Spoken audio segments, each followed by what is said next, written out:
सादर नमन। साधक सुधा में स्वागत है आपका।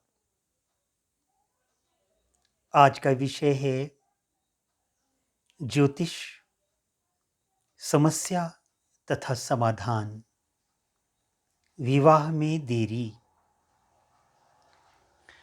गत 35 वर्ष की अवधि में ज्योतिष के माध्यम से अनेकों समस्याओं का चमत्कारपूर्ण समाधान होते देख चुका हूं। ज्योतिष का अध्ययन करने वालों के समक्ष कुछ प्रयोग प्रकाशित करते हुए अपार हर्ष हो रहा है। आज का विषय है विवाह में देरी। आइए एक जन्म पत्रिका के माध्यम से इस पर विचार करें। ज्योतिषीय विवरण इस तरह से है। एक पुरुष, जन्म तिथि 15 फरवरी सन 1990, समय दिन के 2:30 बजे, अक्षांश 27.9 उत्तर, रेखांश 78.0 पूर्व, कृष्ण पक्ष षष्ठी, बृहस्पतिवार। कृपया जन्मांक जांचें।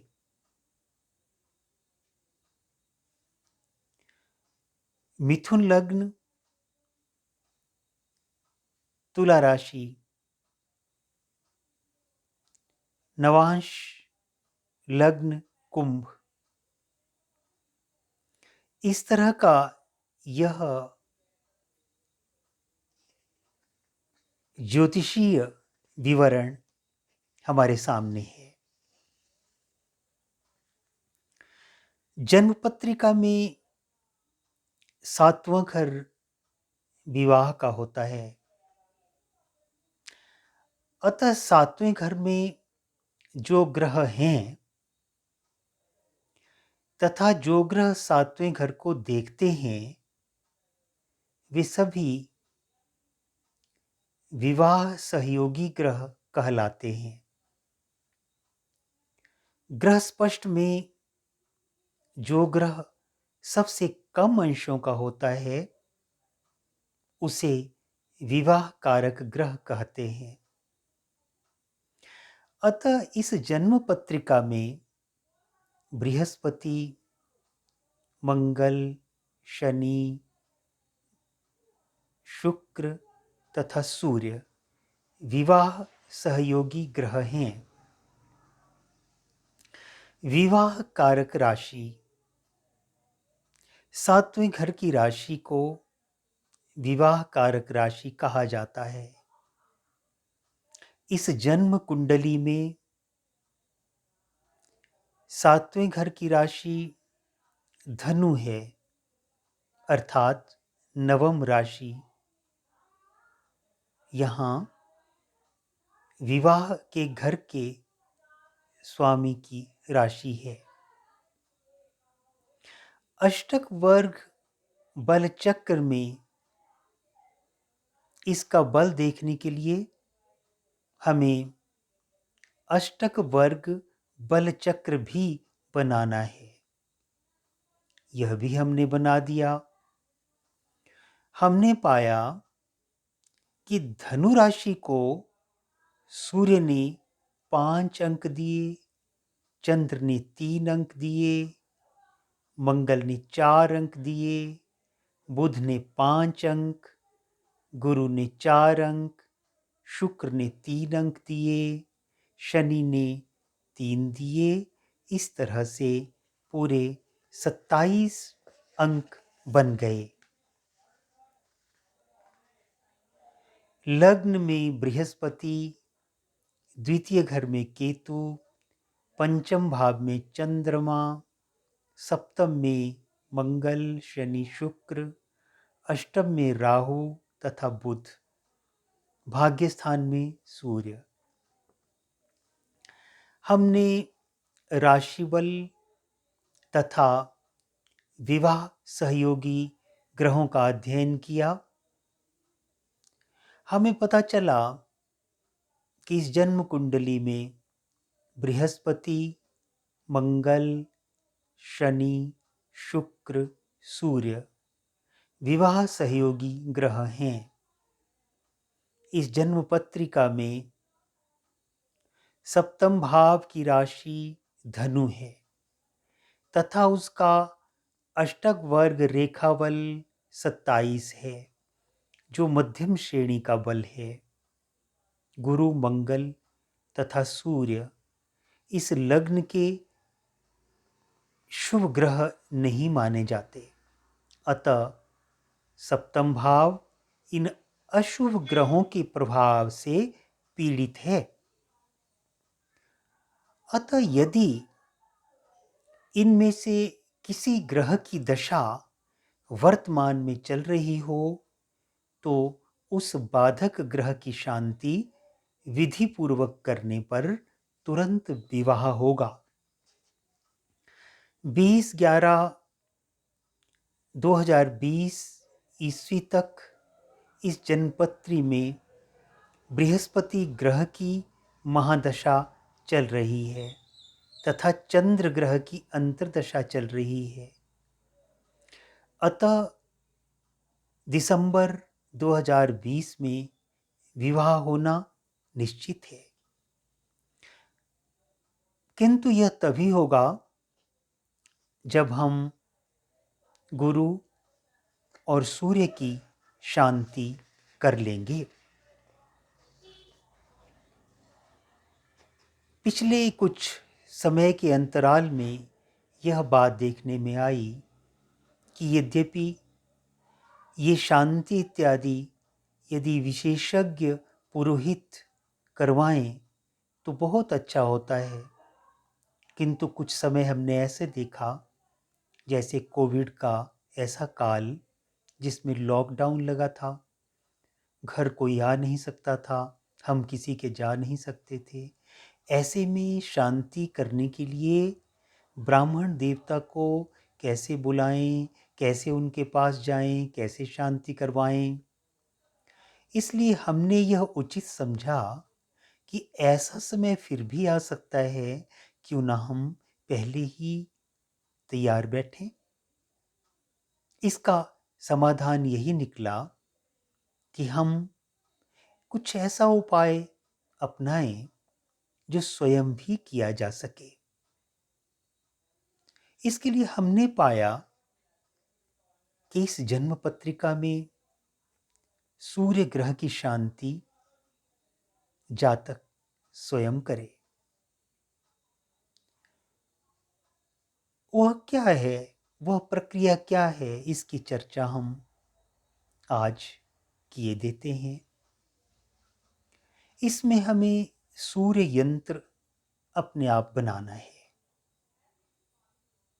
वीडियो के अगले भाग में हम इसे तालिका के माध्यम से समझेंगे भी, पर इस प्रक्रिया को सुनने के समय इसे ध्यान से सुनेंगे तब भी यह समझ में आ जाएगा। सूर्य यंत्र एक कोष्ठक का नाम है। 3 अक्षरों की, 3 अंकों की समूह को अगर हम 3 बार क्षैतिज रूप में रख देते हैं तो यह सूर्य यंत्र बन जाता है। पहले कोष्ठक में हम 6 लिखते हैं, अगले में 1 लिखते हैं, उससे अगले कोष्ठक में 8 लिखते हैं।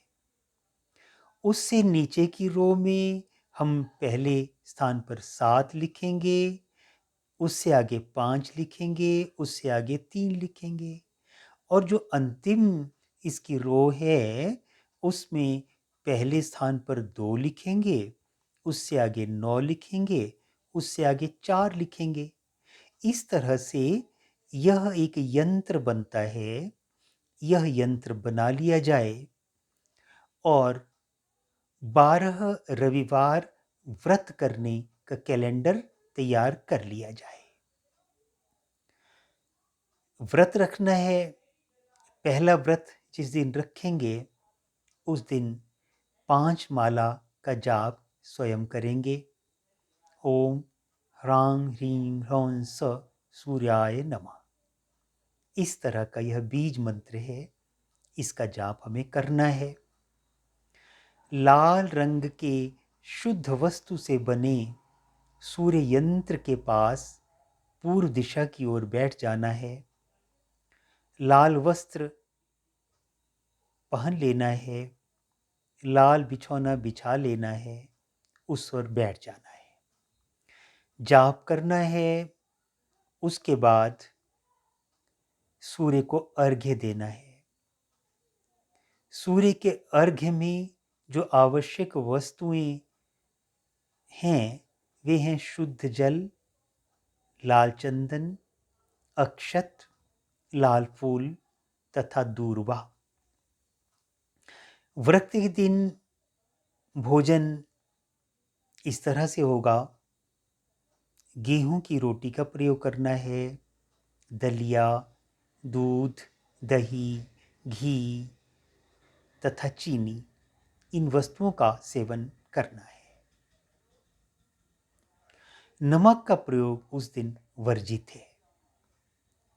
सूर्य को अर्घ्य देना है तो उसी मंत्र से ओम ह्रां ह्रीं ह्रौं स सूर्याय नमः।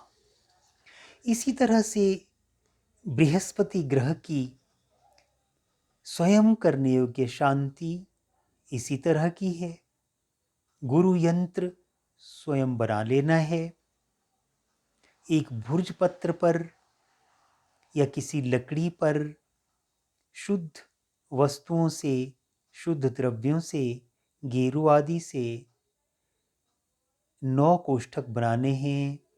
पहले में 10 लिखना है, दूसरे में 5, तीसरे में 12, चौथे में 11, पांचवें में 9, उससे आगे 7 लिखना है। अगली पंक्ति में पहले स्थान पर 6 लिखना है, फिर 13 लिखना है, फिर 8 लिखना है। इस तरह से यह यंत्र बन गया, बृहस्पति का यंत्र। इसे सामने रख देना है और उसके बाद पीले रंग के वस्त्र पहनने हैं, पीला आसन बिछाना है, उस आसन पर बैठ जाना है और संध्या के समय इसके जाप को करना है।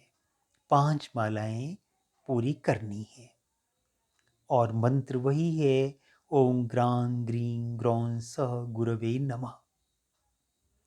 अर्घ्य देना है।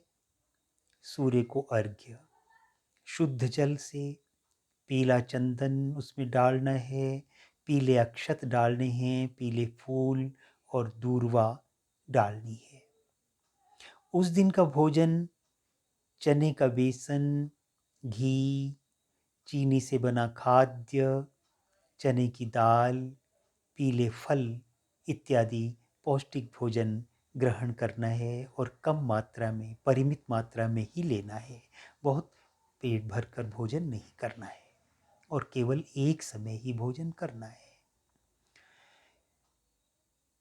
सूर्य को संध्या के समय जाप करने के बाद जब अर्घ्य देंगे तो उसी बीज मंत्र से देंगे ओम ग्रां ग्रीं ग्रौं स गुरवे नमः।